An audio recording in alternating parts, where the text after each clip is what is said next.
Good evening, ladies and gentlemen. How are you getting on? So yesterday, IGN released an interview with Todd Howard talking about the 10th anniversary of Skyrim, along with the upcoming Starfield, Elder Scrolls 6, and even a little bit about Fallout. So we're going to have a look at some of the interesting and salient points from that interview and boil them down here. So let's jump in and do that.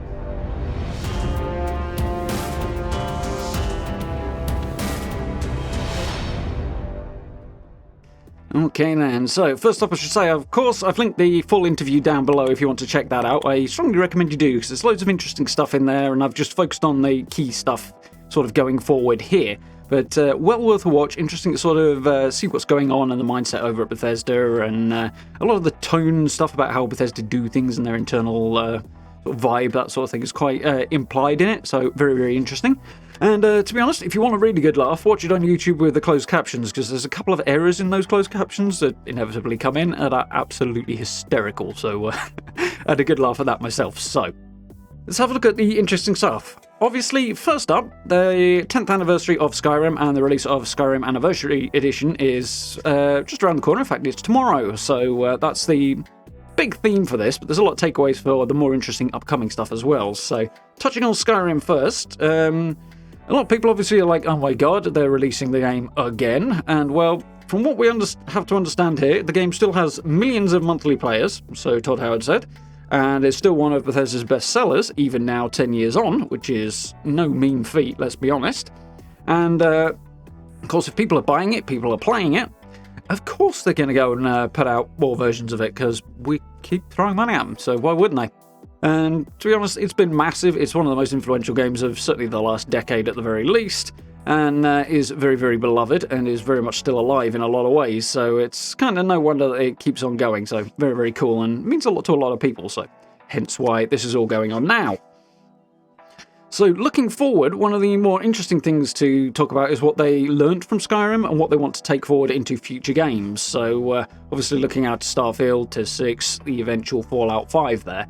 So one of the big things that Todd Howard was talking about there was the NPCs and sort of RPG interactions, those interactions with NPCs that really define an RPG, and how they want to move them forward. So sort of reading between the lines of that, obviously they want to develop and improve those interactions. Obviously over the last few years we've seen Bethesda go in one direction towards Fallout 4, sort of from Skyrim and onto that. But then with what they've done with Wastelanders in Fallout 76 is take it back more in the Fallout 3 direction, which I think a lot of people approve of, I know I do. Gives you more options with the conversation, more ways to advance the conversation than was perhaps present in Fallout 4. So perhaps I think we can expect to see things like that coming in with Starfield and with Tis 6 when that comes as well. So that should be really, really cool. And obviously, people have talked in the past about the whole kind of slightly weird experience of interacting with NPCs, how they can be a bit uncanny valley, things like that going on. And I suspect that's one of the things Bethesda want to continue to work on and improve as well. I think with just about every game that has that kind of NPC interaction, basically every RPG, there's some element of that. Some have more, some have less.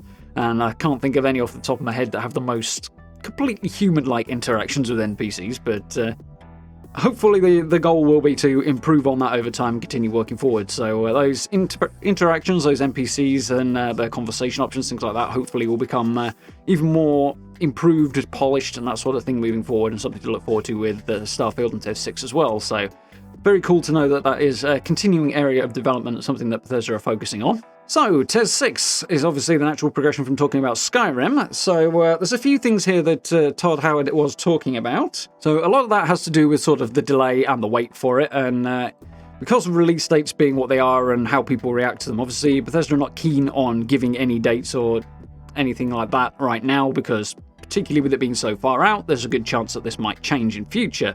So, as to when that might be, basically Todd Howard took the I'll let you guys speculate approach, which is fair enough. We know that Bethesda release games on a 3 to 4 year schedule generally anyway, and Todd Howard essentially confirmed this as well.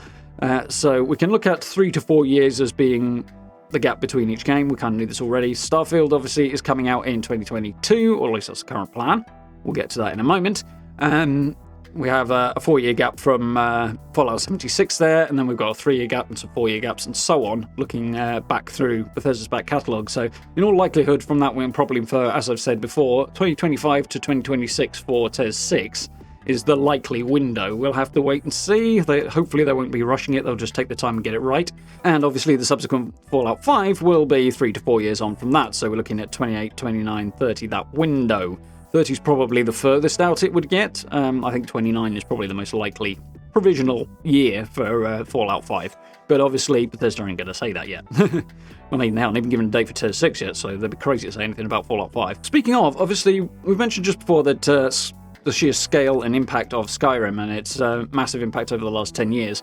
Obviously, one of the reasons Tier 6 is taking a while, apart from the fact that they're doing Starfield first, is that it needs to stand up next to Skyrim. Even more than Skyrim to Oblivion, this is going to be a comparison that's going to be made. So obviously they want this game to be similarly impactful and a similarly meaningful game to the players when it eventually arrives. So I would say don't expect them to rush that one, I think is what we can kind of interpret from that. I wouldn't be surprised if it's the latter end of the 3 to 4 year window rather than the front end. So on the other hand, as you mentioned with Starfield, Bethesda won't have to start from the ground up with the next Fallout or the next Elder Scrolls. They've got a world in place, they've got background, history, and concepts are already there. They're building on that as opposed to starting from an absolute blank slate, which they had to do with Starfield. So Starfield is the next big thing we want to talk about. Before we do, there's a little section here on Fallout 5 that is worth mentioning. As I said, obviously they're not saying much, and certainly nothing like a release date or anything like that, because that would be insane for them to do. But one thing they have said is that there is a concept floating around. Apparently it's what Todd Howard described as a one-pager. So I'm assuming we're talking about a side of A4 on in terms of how much information they have on Fallout 5 yet. And there was the question of whether or not, now that they're part of the Xbox family rather, whether or not that might go out to another studio. And I think the tone of what Todd Howard was saying is almost certainly not. So subsequent games like, say, New Vegas and to a lesser degree 76, which are not mainline Fallout games, those are sort of outside of the numbered titles, those might maybe happen with another studio. I know there's rumours around Obsidian and New Vegas 2 and stuff like that. I wouldn't expect any movement on that in any kind of reliable sense for a while, because Obsidian obviously have their big Elder Scrolls type competitor, I suppose, that they're working on. And they also have Grounded at the moment, and between the two of them, those are probably eating up most of their resources, so don't expect anything from Obsidian anytime soon, I think is a reasonable assumption. But Fallout 5, that's not going outside Bethesda, that will stay with BGS. It's a strong indication here, I think. And yeah, this one-page treatise they have on it, well, I would imagine it's got we're probably thinking about setting it in this location, and this is a vague idea for what we might do with the overarching story, and here's some concepts we might like to improve on. So if you look at Fallout 3 to 4, obviously there's a big jump in style and mechanics and things like that, like the power armor and the way weapons are assembled and modded and things like that. That is a massive change between those two games. We can expect Bethesda to do something similar again when Fallout 5 comes out, or similarly changing, that kind of impact. So it'll be a while off, and I think in terms of knowing what's going on there, it's way too early for that. But it's interesting to know that they're toying with the idea. If not surprising, I don't think it's particularly surprising. Game development studios are a bunch of creative people in a room. They're going to talk about things they're interested in working on in the future. That's just going to happen. So the idea that there might be something floating around doesn't come as a surprise to me. And with them having a lot to do between now and then, the idea that that's so very, very basic at this stage is also not a big surprise. I think it's about to be expected, really. So, Starfield, obviously a significant topic of conversation in this interview. Obviously, it's the next big Bethesda games come out, due out on the 11th of November next year. Very, very cool. Apparently that's coming on well. It is fully playable, but don't read too much into that, because obviously fully playable could mean a lot of things. It doesn't necessarily mean that it's anywhere near finished. Todd was asked directly whether or not they were in the polishing phase, and the answer to that is a no, which is interesting. Particularly in light of the release date being, well, a year and a day away, I think, at this point, isn't it? So that's kind of worth bearing in mind. There's a lot to go on in the next year. They're still working on things, they're still putting things together, and apparently everything can be played, but obviously if they're not polishing yet, then they're still assembling the game in a sense. So there's a lot to happen in the next year. And looking at the internet in general, Twitter and presumably Reddit is probably going the same way, but even more extreme, because, it always does. they were discussing whether or not that date of 11/11/22 is absolutely, written in ink, set in stone, that sort of thing. There's a tone out there that kind of goes two ways. There's some people going, yes, it's absolutely arbitrarily happening then, and there are some people out there who get what is, in my opinion, the right idea and are not quite so certain of it. Because what Todd Howard has said in this interview, and bear in mind this one as opposed to some of the other nonsense that's out there, is that he's confident on that date, 11/11 next year. However, and I'm going to stop there because every time he said that, and he said it 2 or 3 times, he always followed it up with a but, a however, that sort of thing. So they're expecting to hit that date, they're working towards that date, but it could change. He's not saying it will, he's not actually coming out and saying it might be delayed, but given that there is that little hesitation on the end, he's not completely denying the possibility either. So I think we can take from this they're on target, they're expecting to hit that date, but it is theoretically possible that it might get changed before the actual release date arrives, and it could get pushed back into 2023. They won't want to do that. Obviously, the end of the year is their big release date. Todd Howard did talk about how much he loves 11/11 as a date, and they're really, really going to be doing everything they can to hit that. But if needs must, it's better that they delay than rush the game out. Speaking of that, of course, as I say, they're not in the polishing stages yet. There's conversations out there about whether or not Starfield will have bugs or not, and how it better not have bugs and all this nonsense out on the internet. And let's be honest, Skyrim is arguably the biggest game of the last decade, at least in numbers. Some of those are discussed in this interview, by the way, so do check it out if you're interested. But that game had bugs. We know this. So did Fallout 4. There's the whole thing around 76, which would have been not such a big thing if it hadn't been an online game, in my opinion. But anyway, I think a question, as always with Bethesda games, is it going to have bugs? Yeah, of course it is. Especially as they've got less than a year to polish it. So there will be some. I think we can probably infer that. But then what's a Bethesda game without a few bugs, eh? The question is whether or not you're going to be able to kind of shrug those off. With Skyrim, with Fallout 4, I think the majority of the player base went, yeah, it's got a few bugs, but I'm more interested in just getting cracking and playing the game.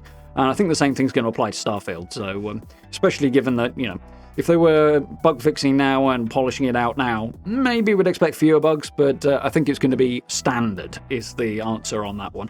Obviously, Bethesda aren't going to come out and say that, Todd Howard's not going to come out and say that, but we can read between the lines and make an experience-based inferral from that, shall we say. So I think that's going to be interesting and relevant and worth bearing in mind. Speaking of other things that are probably worth bearing in mind, those of you who've been around for a while, watch the live streams and things like that, will know how I feel about FPS and things like that. It's 2021, nearly 2022. I'm kind of the opinion that why the hell aren't we able to have our cake and eat it with really high-end graphics and high frame rates? However, being something more of a realist about it, you look at both Bethesda and other developers as well, you see games where they go massive on the visual fidelity and the amount of horsepower required to keep the frame rates up is extremely high and it's difficult to do. Or you get games that are the other way around, they have higher frame rate goals, but maybe the graphics aren't quite so high end. And that is still going on with games coming out now, so realistically, I think we're going to have to infer that we've at least got a few years to wait before that's going to be having our cake and eating it on that. So yeah, I think with Starfield, I think we're going to have to infer that they're going towards the Skyrim Fallout approach, where you can pick up everything, interact with everything in the world. You can pick up baskets, you can pick up that wheel of cheese or whatever in Skyrim. With Fallout, you grab that desk fan and move it around and all that sort of thing. And they'll be going down that same road with Starfield as well. They want to make the environment as interactable as possible. They want to make it look as good as they can. And obviously, there's a trade-off there in frame rates. So I think we can expect it to be continuing the trend with Bethesda games of not necessarily being the highest frame rate of game. The other side of that, though, of course, is if you look back over the last few years, the rate of progression in graphic advancements has slowed down, and I wouldn't say it's plateaued exactly, but you look at games in 2017, for example, and compare them to games now, or that are releasing now, and the rate of improvement has slowed compared to the same period prior to it. So, from the point of view of having frame rates catch up with high graphical fidelity, maybe that is on the horizon, but we're not there yet. So that's a take I think we should be aware of with Starfield, that it's going to look good, it's going to be very interactable, but maybe you won't be playing a game that's designed to run 120 FPS. Not by any stretch, I suspect. So, again, that's not necessarily going to spoil a game or anything. For some people it might, but I think for most people, we know what Bethesda games are, and being aware of that is a reasonable thing, and it'll probably meet with usual expectations on that particular point. So, some really cool new information that did come out on it as well. It was talking about both factions and skill sets, stuff like that. So, for those who have played Skyrim and Fallout and that sort of thing, and are familiar with how the faction dynamics work in those, they're going to be somewhat familiar to you in Starfield as well. So if you like the way factions interact and stuff, then that should be cool. And you'll be able to obviously join them, work through quest lines with them, that sort of thing, but maybe you'll be a little bit more on the edges. I mean, if you look at, say, the Brotherhood of Steel stuff in 76 recently, obviously you come in, you do stuff with them, you advance through sort of the ranks to a degree, and then it acknowledges that you've got a life outside of that faction. And I suspect subsequent games, particularly Starfield here, will have the same structure in that it acknowledges that you're part of the faction, but you're also something apart as well. So that's going to look familiar and be interesting and be sort of recognisable, I think, to Bethesda players from their previous games. Another thing that you mentioned, as I say, is the skill system. And that's, I think, the first time we've heard anything about it. It's not a deeply detailed comment here, but basically, if you've played Skyrim and you've played Fallout, there will be elements of the way that is structured that are familiar from the sound of things. So we kind of know what to expect there. Obviously, you get a basic something tied to your level up. Obviously in Skyrim it was either health, mana or stamina, and with Fallout you tended to get, well, special points generally, and then you had perks on top of that. And I suspect we'll be seeing something similar in Starfield, obviously geared towards the way that game works and is set up and the environments and that sort of thing and the skills that are relevant to that game. But these skill systems should be somewhat recognisable, which is pros and cons. I know they were talking about a lot of people will want to see something completely new. Others will be glad to see the Bethesda fingerprints, I suppose, on Starfield. I'm kind of in that latter category. I love Bethesda games, so seeing Bethesda's handiwork in Starfield is certainly no problem for me. But it means also you'll be able to jump in, you'll figure out the flow of it, you'll understand how the game is going to work, and faster than perhaps you might if it was a complete stranger, I suppose, of a game. So there's pros and cons, but yeah, very much looking forward to that and looking forward to finding out more about it. Obviously, Bethesda will be sharing bits and pieces of more information as time goes on and the release date approaches. So, that's most of the big stuff, but there's one last thing that is worth mentioning that they're talking about, and that is Indiana Jones, which is not a BGS game. It's not a Bethesda Games BGS game. It's being developed by Machine Games. Todd Howard is obviously the executive producer of that, and obviously was asked, what the hell does that mean? So, with BGS Games, he's the game director. The difference being that, again, at least in Todd Howard's mind anyway, and the way he works, that game director means he's on the ground every day, he's involved, he's directing what's going on a daily basis. As an executive producer of the Indiana Jones game over at Machine Games, he's more of a high-level, light-touch kind of a role. So he's the story, as I understand it, in broad strokes at the very least, is Todd Howard's. He's written it and he pitched it to Lucas ages ago and has repitched it now that Lucas is part of Disney and the game is now being made. So he's sort of touching base with Machine Games on either a weekly, somewhere between weekly and monthly basis, as opposed to being in the trenches every day. So that's kind of the difference with how he's interacting with it, and it seems to be coming along. It seems to be pretty positive. See, Machine Games have done sort of licensed work in the past, which is one of the reasons they're doing this, and they're also the ZeniMax studio that does the Nazis as bad guys thing. So obviously that works for Indiana Jones as well as it does for Wolfenstein, so there's a logic there to including Machine Games in the development or having them develop the game, and apparently it's coming on. Obviously it's a few years away yet, so not vast amounts of information, but cool to have a little touch on that as well. So, that's my take on the stuff that's here in this interview. It's a 40-minute interview. I've tried to reduce it down to something a bit more reasonable, and I'll do some chopping on this as well, looking at my time down here in the bottom corner. But yeah, some very, very cool stuff. Looking forward to finding out more about Starfield and playing Test 6 when it comes out. Obviously, if you're interested in such things, there's an FAQ on Bethesda's website if you want to know more about the 10th Anniversary Edition and how that works as an upgrade to Special Edition, stuff like that. So do check that out, see whether or not that's something you want to dive in and maybe try out, particularly if you've upgraded your console in the meantime. It's definitely something you should consider there, I think. But obviously that one should launch tomorrow, so if you want to check it out, go ahead and do that. Down below there's links to the interview, as I say, as well as all my usual links, so do check those out.